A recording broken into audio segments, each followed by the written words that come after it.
आप जो दोगे हमें सब स्वीकार है, आप जैसा करोगे हम उसमें राजी हैं। मन में इच्छा है कि भुवनेश्वर में घर बने, लेकिन नहीं बनेगा तो आपसे शिकायत नहीं करेंगे। आप जैसा कहोगे हम राजी हैं, आपकी रजा में राजी। महाभारत इसलिए जीत गया अर्जुन, क्योंकि अर्जुन ने जाके आत्मसमर्पण किया ठाकुर जी को। कथा सुनी है, दुर्योधन और अर्जुन ये दोनों गए थे द्वारिका महाभारत युद्ध से पहले ठाकुर जी से पूछने कि आप किसके पक्ष में चलोगे। दुर्योधन ने बड़े प्रलोभन दिए, लेकिन भगवान ने एक बात कह दी, एक तरफ अकेला मैं रहूंगा और एक तरफ मेरी पूरी सेना, मैं दोनों की तरफ समान विभाजन करूंगा। एक तरफ अकेला मैं और एक तरफ मेरी पूरी सेना।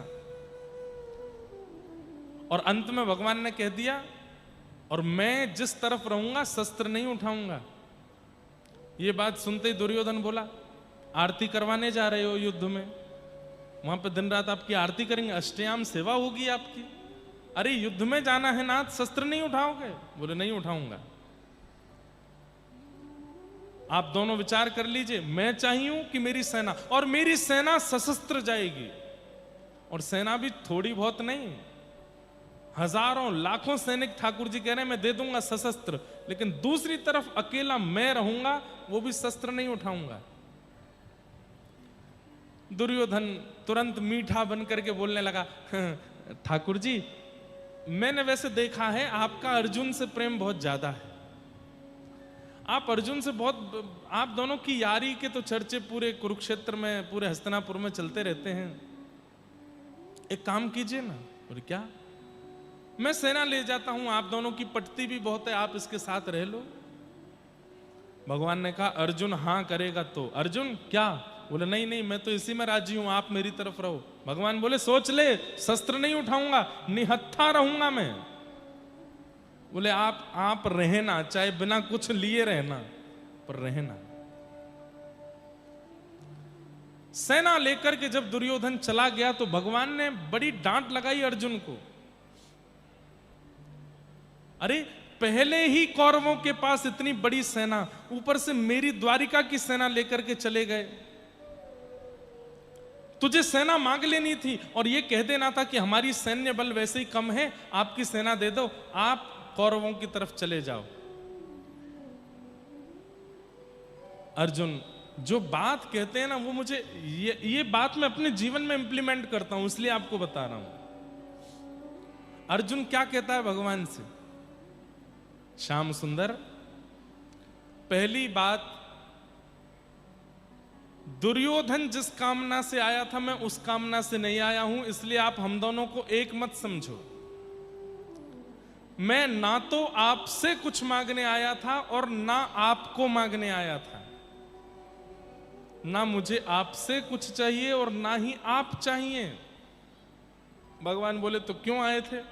दंडवत प्रणाम करके अपना हाथ भगवान के हाथ में देकर के अर्जुन कहता है मैं खुद को देने आया था, खुद को अर्पित करने आया। महाभारत युद्ध मेरे सामने है नाथ, पकड़ लीजिए हाथ। मुझे नहीं पता मुझे क्या करना है, मेरा दिमाग शून्य रहेगा पूरे महाभारत में। आप कहोगे बाएं तो बाएं जाऊंगा, आप कहोगे दाएं तो दाएं जाऊंगा, आप कहोगे सीधे तो सीधे, आप कहोगे कूद जा खाई में तो कूद जाऊंगा। अपनी बुद्धि से नहीं चलने वाला मैं, आप चलाओगे। भगवान ने हृदय से लगा लिया अर्जुन को। बोले याद रखना अपनी बात को, ऐसा ही है ना? बोले बिल्कुल ऐसा ही है। बोले जो कहूंगा करेगा। बोले करिष्ये वचनम तव, आप जो कह दोगे, आप कह दोगे कि कर्ण का बाण आ रहा है, इसको छाती पर ले ले अर्जुन, मैं तुरंत अपने वक्ष को आगे कर दूंगा। आप जो कहोगे वो करूंगा। परिणाम सबको पता है।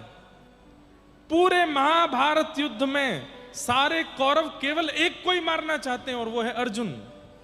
सबका केंद्र बिंदु यह है कि मेरे बाण से अर्जुन कैसे भी मर जाए।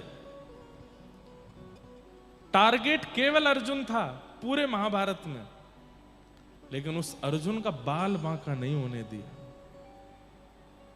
आप महाभारत को सामान्य मत समझिए। भीष्म पितामह जैसी तिमिंगल मछलियां, पूज्य गुरुदेव पिताजी महाराज अपनी कथा में भीष्म पितामह को कहते हैं तिमिंगल मछली। तिमिंगल मछली कौन?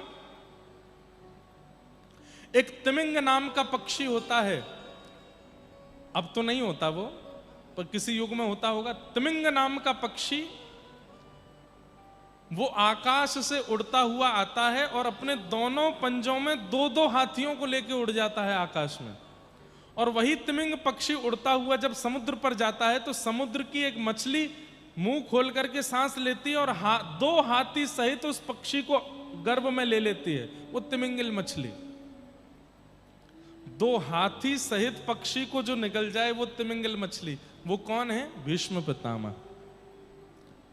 महाभारत में भीष्म पितामह, द्रोणाचार्य, कृपाचार्य, इन सबको तिमिंगल मछली कहा।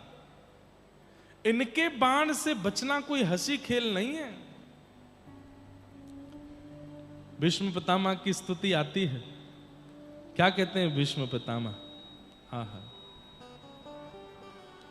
बहुत सुंदर, बहुत दिनों से कही भी नहीं है।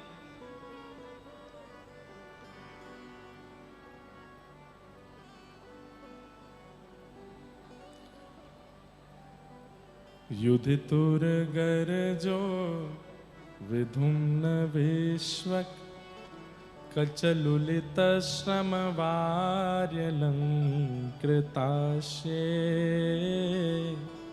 मम निशित शरैर् विभिद्यमानः त्वचि विलसत् कवचेस्तु कृष्ण आत्मा युधितुर्गरजो। सपदि सखी वचो निशम्य मध्ये निज परयोर्बलयो रथं निवेश्य स्थितवति परसैनिकायुरक्ष्णा हतवति पार्थ सखे रथ ममास्तु व्यवहित पृतना मुखम निरीक्ष्य स्वजन बधाद्विमुखस्य दोष बुद्ध्या। बहुत सुंदर स्तुति है। भीष्म पितामह की स्तुति पर हम कथा लगभग कई बार कर चुके हैं विस्तार से, लेकिन बहुत दिन से नहीं की, यहां करते हैं। भीष्म पितामह कहते हैं, सब लोग इधर देखो, जब बाणों की सैया पर पड़े थे भीष्म पितामह, उस समय भगवान कृष्ण पांडवों को लेकर के भीष्म पितामह के पास जाते हैं। पांडवों को ज्ञान देने के बाद भीष्म पितामह पांडवों से कहते हैं दूर हट जाओ, अब मुझे मेरा काम करने दो। और ठाकुर जी को देखकर के भीष्म पितामह कहते हैं, मैंने अपने जीवन में बहुत कुछ देखा, लेकिन उस बहुत कुछ का सार आपके अंदर देखा। ध्यान से सुनना, मैंने सुंदर से सुंदर वस्तु देखी अपने जीवन में, मैंने सुंदर से सुंदर वस्तुओं का, सुंदर से सुंदर व्यक्ति का, सुंदर से सुंदर स्थानों का दर्शन किया, लेकिन आपका दर्शन करने के बाद सब फीका लगने लगा। सौंदर्य कैसा है? त्रिभुवन कमनम तमाल वर्णम रविकर गौरवराम्बरम दधाने। कैसे हो आप? बोले आपका वर्ण कैसा है? तमाल वृक्ष के जैसे हो आप, सांवले सलोने हो। और आपका रूप कैसा है? बोले त्रिभुवन कमनम, केवल पृथ्वी नहीं, भू भुव स्व, स्वर्ग लोक से लेकर के पृथ्वी लोक से लेकर पाताल लोक तक सब आपके रूप पर मोहित हो जाते हैं। अरे व्रज की गोपियों के विषय में वर्णन आता है कि ये व्रज की गोपियां कौन हैं? ये ठाकुर जी की पुरानी प्रियसी हैं। तब कहने लगे ये प्रियसी कैसे हो गई ठाकुर जी की? इससे पहले तो ठाकुर जी बराह बन के आए थे, नृसिंह बन के आए थे, मत्स्य बन के आए थे, कूर्म बन के आए थे, कच्छप बन के आए थे। ये ठाकुर जी की प्रियसी कैसे हो गई?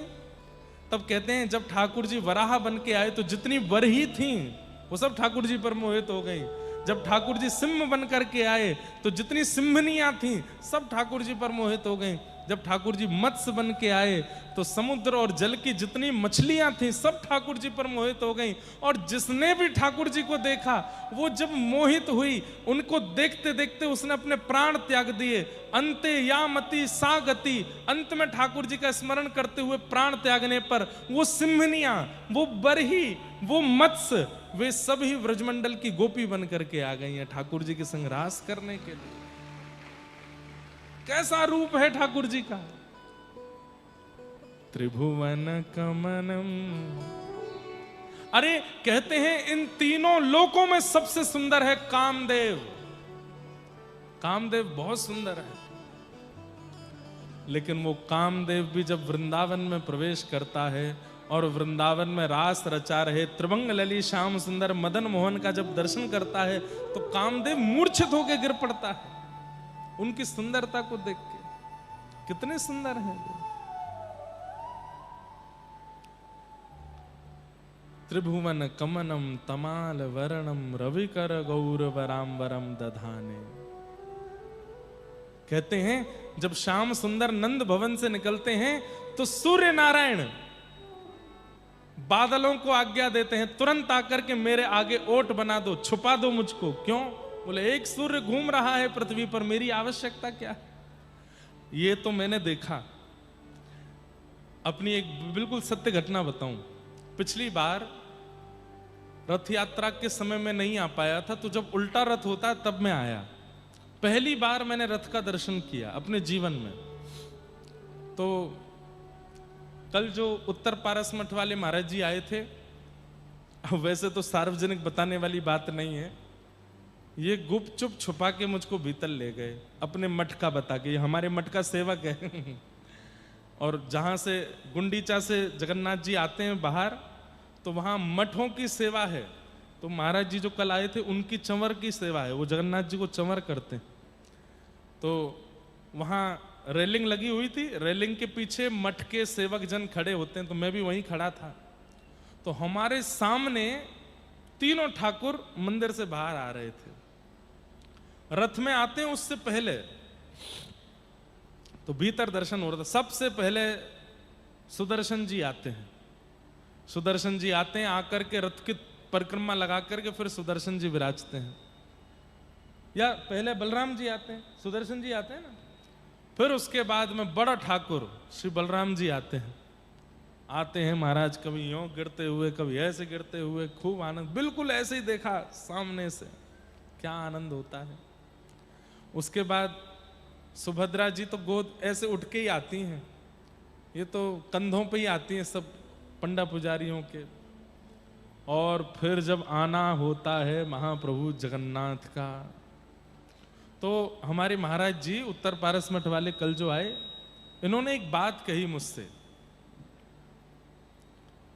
स्कंद पुराण में भी शायद कहीं इसका उल्लेख होगा, और जो जहां भी है मैं उसका वर्णन करूंगा कि दारू ब्रह्म, दारू कहते हैं लकड़ी को, ये दारू ब्रह्म जो जगन्नाथ हैं ये साक्षात परमात्मा है। इसके लक्षण क्या हैं?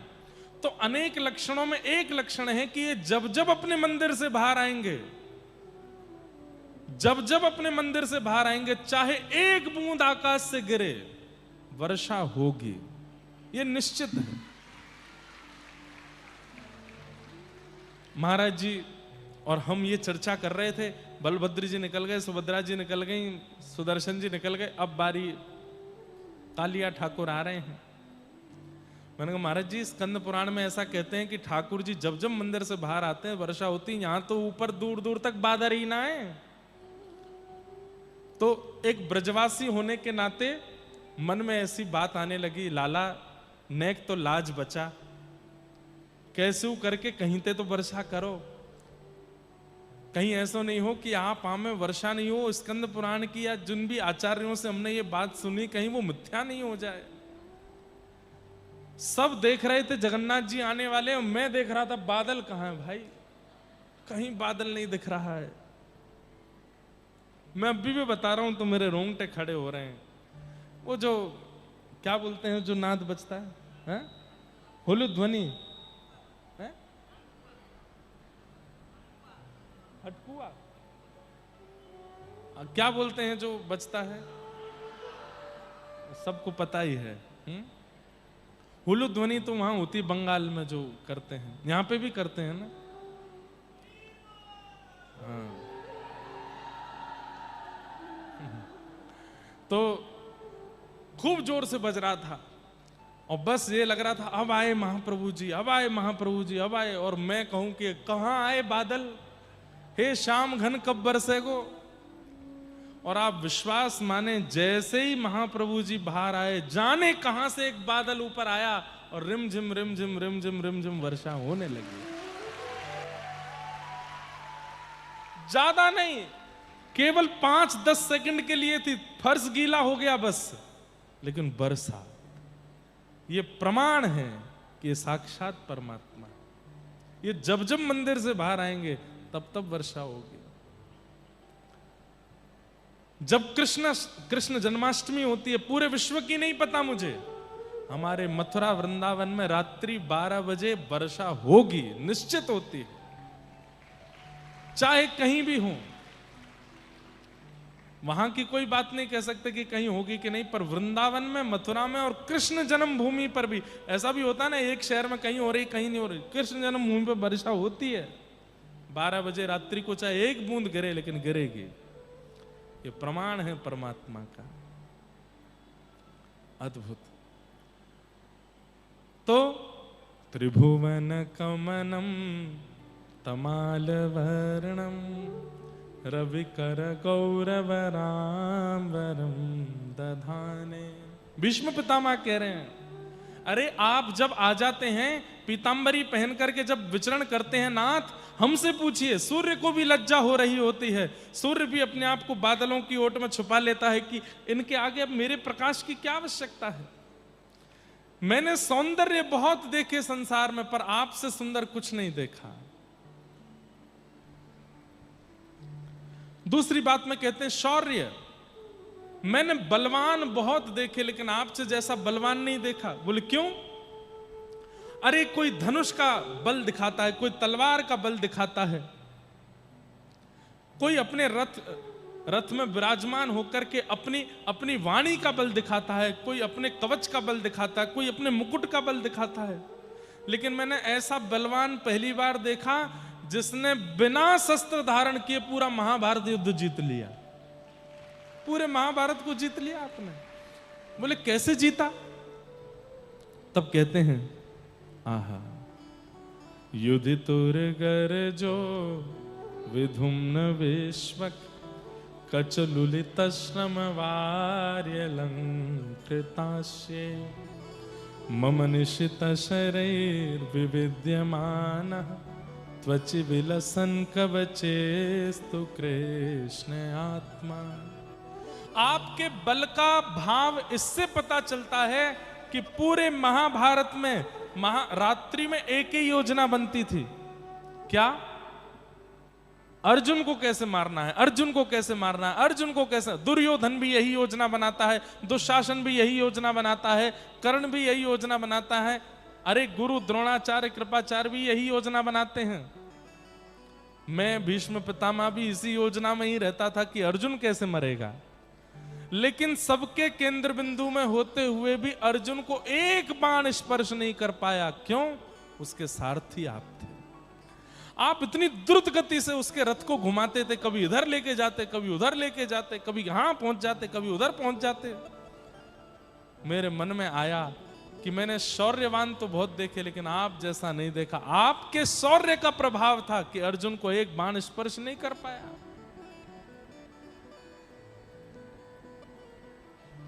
एक बार अर्जुन फंसने वाला भी था। कैसे? 10 दिन जब हो गए महाभारत युद्ध को, सब लोग ध्यान से सुनो, इधर देखो, यहां देखो, यहां देखो, यहां देखो। ऐसे दर्शन तो मंदिर में भी नहीं होंगे आपको, वहां से तुरंत भगा दिए जाओगे। लेकिन यहां तो देखो, महाप्रभु जगन्नाथ जी बिल्कुल पीछे बैठ के कथा सुन रहे हैं, आप सामने बैठे हो, अपलक नेत्रों से जैसे वो आपको देख रहे हैं, आप भी उन्हीं को ही देखो। कल और पंखे बढ़वा दिए जाएंगे, ठीक है, गर्मी नहीं लगेगी आपको, और कूलर लगवा देंगे। लेकिन अभी कथा सुनो। महाभारत युद्ध को जब 10 दिन हो गए और कौरवों की सेना घटने लगी, तब दुर्योधन भीष्म पितामह से कहता है, खाते हमारा अन्न है, भला चाहते उनका है, पांडवों का। भीष्म पितामह बोले, ए क्या बोलते हो? बोले सही तो बोल रहा हूं, इतने बड़े बड़े योद्धा हमारे पास हैं, लेकिन फिर भी हमारी सेना घट रही है, और वे पांडव हमारे सामने जरा सी उनकी सेना, और वे जीतते जा रहे हैं। 10 दिन निकल गए हमारे युद्ध को, अभी तक कोई कुछ बड़ी उपलब्धि हासिल नहीं कर पाए। हम क्या कर रहे हैं आप बैठ करके? भीष्म पितामह बोले, तू हमको ललकारता है? सुन। बोले क्या? आज रात्रि को अपनी पत्नी को भेजना, जैसे ही मैं संध्या करके अपनी पूजा पाठ करके उठूंगा, तेरी पत्नी आकर के मुझको प्रणाम कर ले, उसको अपने संपूर्ण जीवन के तपस्या का फल दे दूंगा, अखंड सौभाग्यवती भव। नहीं मरेगा तू, बड़ी बड़ी बातें मत कर मेरे सामने, मरने का बहुत डर है ना तुझको, नहीं मरेगा, भेज देना अपनी पत्नी को रात में। दुर्योधन बोला, मैं बस यही चाह रहा था, आप थोड़े हल्के हल्के लग रहे थे, अब आप थोड़े उत्तेजित हुए, बस ऐसे ही रहिए, आप हल्के मत पड़ो। और पत्नी, आज रात को मेरी पत्नी भानुमति आएगी आपसे आशीर्वाद लेने, आप अच्छे से आशीर्वाद दे देना, अखंड सौभाग्यवती भव, ताकि मैं मरूं ना। भीष्म पितामह बोले, भेज देना। बात हुई दुर्योधन और भीष्म पितामह के बीच में, लेकिन सुन ली दूर खड़े हुए हमारे द्वारिकाधीश ने। भगवान बोले, अच्छा, ये भानुमति को अखंड सौभाग्यवती का अगर आशीर्वाद मिल गया, तो मैं चाहे कितना भी सारथी बना रहूं, कितना भी पांडवों का पक्षधर बना रहूं, नहीं जिता पाऊंगा पांडवों को, क्योंकि भीष्म पितामह है ये बाल ब्रह्मचारी। क्या करूं? योजना बनाई, बोले कैसे भी भानुमति को द्रौपदी में परिवर्तित करना है, ये आशीर्वाद तो द्रौपदी को मिलना चाहिए। वो तो ठाकुर जी हैं। भानुमति भीष्म पितामह के पास पहुंचे, उससे पहले ठाकुर जी द्रौपदी के पास पहुंच गए, और द्रौपदी के पास पहुंच करके सो रही थी, उसको उठाया, बोले सुन, लंबा घूंघट कर ले। घूंघट कर लिया, बोले कहां? चल मेरे साथ। द्रौपदी चल रही है तो बार बार कभी लड़खड़ा रही है, कभी गिर रही है। भगवान बोले, क्या हो गया, क्यों नहीं चल पा रही? अरे माधव देखो ना, मेरी जूतियां हैं, इनसे मैं चल नहीं पा रही। तो कितना सुंदर दृश्य है कि ठाकुर जी द्रौपदी को रोकते हैं, उसकी दोनों जूतियां उतार देते हैं, और उतार करके एक जूती को यहां फंसाते हैं, एक को इधर फंसाते हैं। बोले चल मेरे साथ। ठाकुर जी लेकर के जा रहे हैं द्रौपदी को। द्रौपदी कहती है, नाथ कहां रहे हैं हम इतनी रात को? बोले भीष्म पितामह से आशीर्वाद दिलाना है तुझे, भानुमति पहुंचे उससे पहले तुझे जाकर के आशीर्वाद लेना है।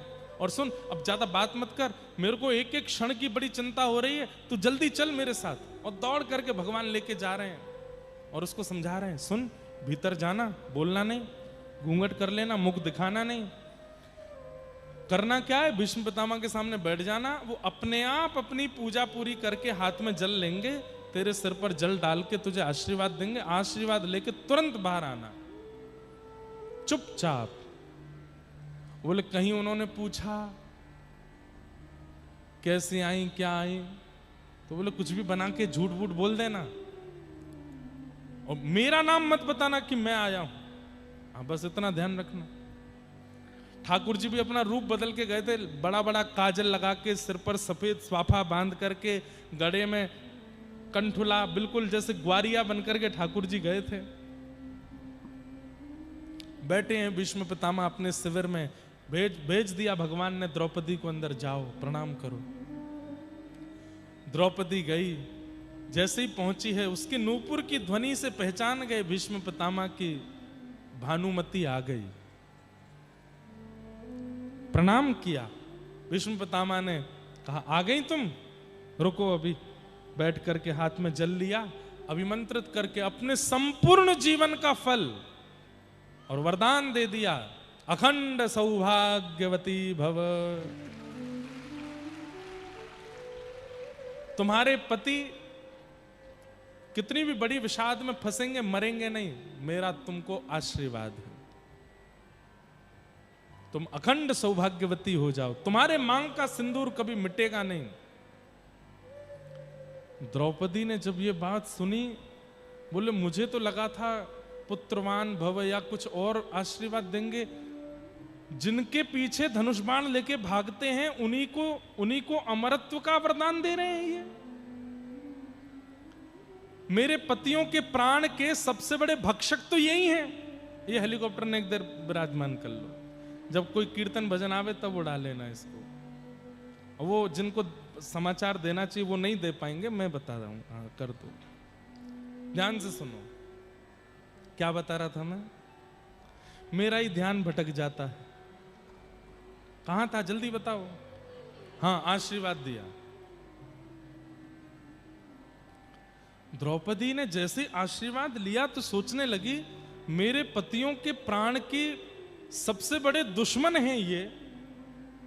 महाभारत युद्ध में अर्जुन आदि सब पांडवों के पीछे धनुष बाण लेके भागते हैं ये, और मुझसे कह रहे हैं अखंड सौभाग्यवती भव। तुरंत द्रौपदी ने अपना घूंघट उठा करके कहा, तो याद रहे आगामी महाभारत युद्ध में 5 में से एक का भी बाल बांका नहीं होना चाहिए। अखंड सौभाग्यवती का आपने आशीर्वाद दिया है।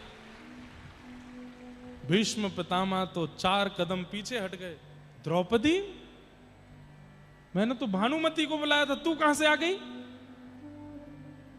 द्रौपदी बोली, अच्छा भानुमति आपकी पुत्रवधू है, मैं भी तो आपकी पुत्रवधू हूं, और यदि मैंने आशीर्वाद ले लिया तो इसमें गलती क्या है? भीष्म पितामह के नेत्र सजल हो गए। बोले, होई सोई जो राम रचि राखा, वही होगा जो ठाकुर जी चाहेंगे। मुझे लग ही रहा था कि पांडव ही जीतेंगे,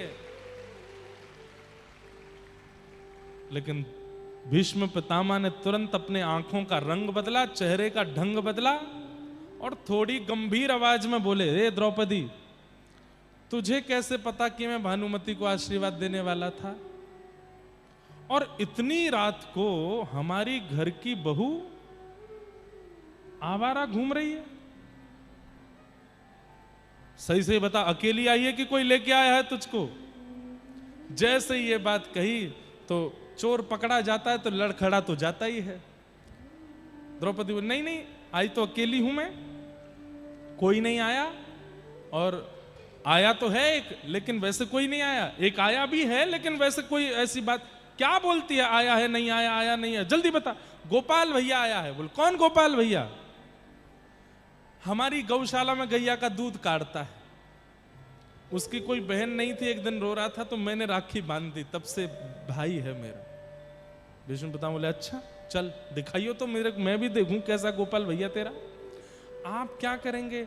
आप इतने बड़े योद्धा हैं, इतने बड़े महाराज, वो ग्वारिया से मिलने जाओगे? आप यहीं बैठो। नहीं नहीं, मैं देख के तो आऊं। सिंह के पास लाने की सामर्थ्य कोई योद्धा रख सकता है, ये कोई कौन गोपाल भैया तेरा देखूं तो। बाहर आकर के भीष्म पितामह ने गर्जना करके कहा, गोपाल भैया। ठाकुर जी दूर जूतियां दबाए बैठे थे, प्रतीक्षा कर रहे हैं द्रौपदी आ रही होगी। जैसे ही गोपाल भैया की गर्जना सुने, ठाकुर जी तो वहीं एक बार तो लुढ़क गए। अब गए, मुंह बंद नहीं रहता है। ये द्रौपदी को कितना मना किया था, कुछ नहीं बोलना, भीतर जाके सब उगल आई होगी। भीष्म पितामह इतने दोबारा चिल्लाए, कहां है गोपाल भैया? ठाकुर जी, यहां हैं हम, इधर आओ।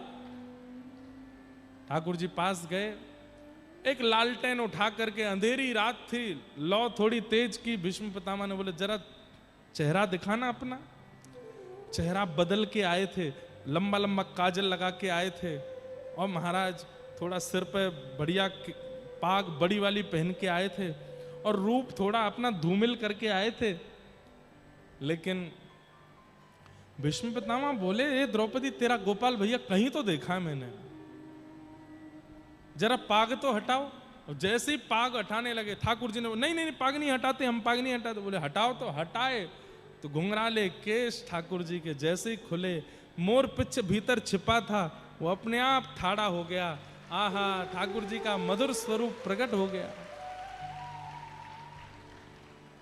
भीष्म पितामह के नेत्र सजल हो गए और जैसे कोई व्यक्ति प्रेम में भर के कशैली वाणी बोलता है वैसे बोलने लगे। छलिया, कपटी, ये क्या करते हो तुम?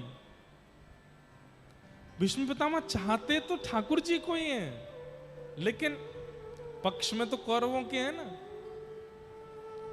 पूरा पासा पलट दिया।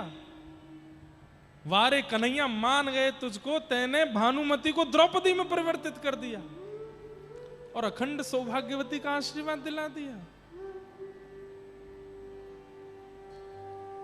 तुझे कैसे पता चला कि मैं भानुमति को आशीर्वाद देने वाला हूं?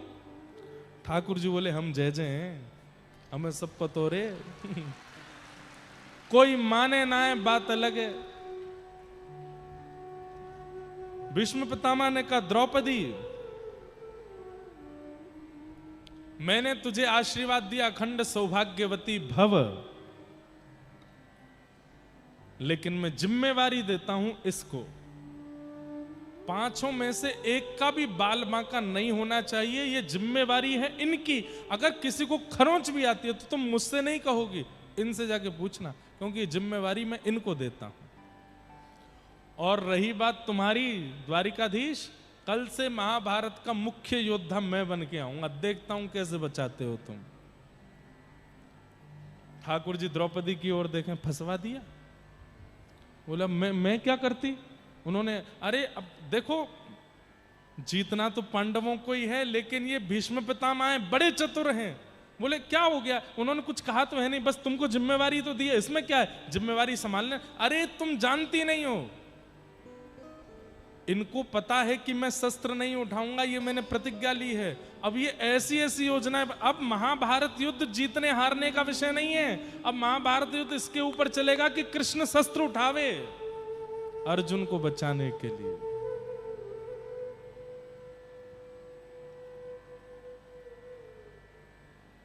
और मुझे उठाना पड़ेगा। और वही हुआ।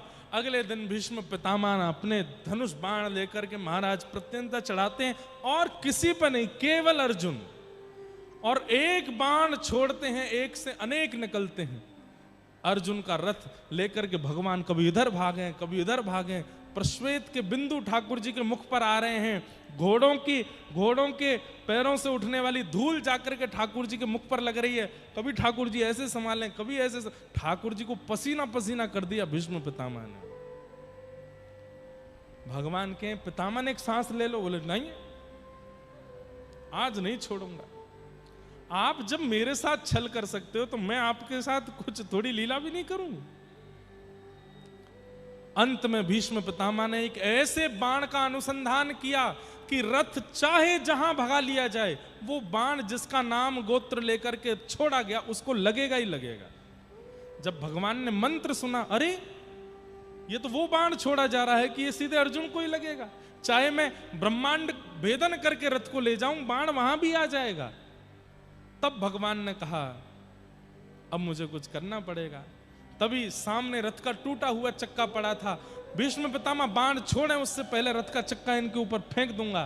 तुरंत ठाकुर जी अपने स्थान से उठे, पहली बार योगेश्वर कृष्ण, और कूदे हैं रथ से, दौड़े हैं। देख रहे हैं भीष्म पितामह को, दौड़ रहे हैं रथ के चक्के की ओर। 2 बार तो हाथ में केवल धूल आई है, तीसरे प्रयास में जैसे ही रथ का चक्का आया है, कोमल श्री कृष्ण, सुंदर श्री कृष्ण आज मानो जैसे नशिंग बन गए हों। आंखें लाल पड़ी हैं, ताम्र वर्ण हो गया है।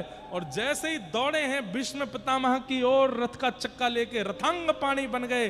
पृथ्वी भूचाल होने लगा, आकाश में बादल गरजने लगे हैं। अब नूतन प्रलय हो जाएगा। भीष्म पितामह ने जैसे ही देखा रथ का चक्का लेके दौड़ते हुए आ रहे हैं ठाकुर जी मारने के लिए, चिंगाड़ रहे हैं जोर से। तुरंत भीष्म पितामह ने अपने बाण को धीमा करके नीचे रख दिया और ताली बजाने लगे। क्यों? आप कहो मैं शस्त्र बिन भूमि हरहूं सब भार। आपने प्रतिज्ञा ली थी कि आप बिना शस्त्र के महाभारत युद्ध में रहेंगे। कहां है दुर्योधन? देख ले, इन्होंने शस्त्र उठा लिया, अपनी प्रतिज्ञा तोड़ दी है। ए कृष्ण, आइंदा कभी प्रतिज्ञा लो तो याद रखना, तू हमको क्षत्रिय ना गिने। भीष्म पितामह बैठे हैं, आइंदा कोई प्रतिज्ञा लो तो देख लेना पितामह भी बैठे हैं तुम्हारी प्रतिज्ञा तोड़वाने को। क्यों उठाया? क्यों शस्त्र उठाया? महाभारत युद्ध रुक गया उसी क्षण। डार चक्र हरिहस पड़ो, दियो उत्तर ब्रजराज। ठाकुर जी ने अपना रथ का चक्का दूर फेंक दिया, हाथ झाड़ करके जोर से हंसे। डार चक्र हरिहस पड़ो, दियो उत्तर ब्रजराज। आज तजी प्रतिज्ञा मोरी में तोरी प्रतिज्ञा काज। मैंने अपनी प्रतिज्ञा को किस लिए तोड़ा? क्योंकि तुमने पहले प्रतिज्ञा ले ली थी, वासुदेव कर चक्र न धरहि तो तुमको मुख न दिखाऊं। लाजत है मेरी गंगा जननी में शंतनु सुत न कहाऊं।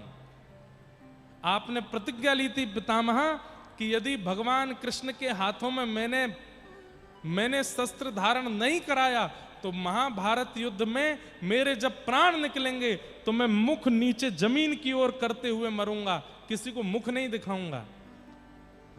भगवान बोले पितामह, यदि मैं शस्त्र नहीं उठाऊंगा तो मरते मरते मेरा दर्शन कैसे करोगे? मुख तो नीचे करना पड़ेगा। समझ में आई बात? यदि मैं रथ का चक्का नहीं उठाऊंगा, शस्त्र नहीं उठाऊंगा तो तुमको मुख नीचे करके मरना पड़ेगा और उसके कारण अंत में मेरा दर्शन नहीं हो पाएगा। तुमको मेरा दर्शन कर सको इसलिए मुझे अपनी प्रतिज्ञा तोड़नी पड़ी।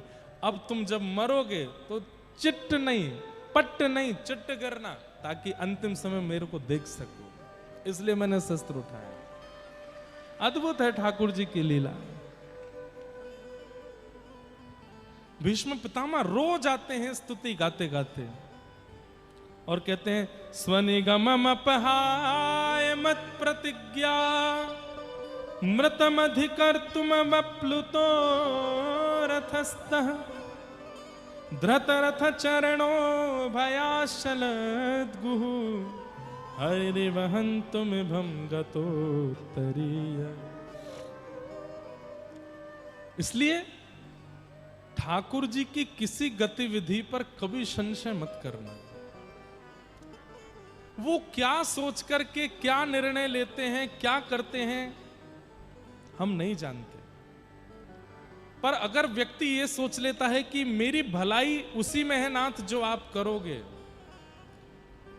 तो फिर सब कुछ मंगल ही होता है। ठाकुर जी पर संशय मत करो।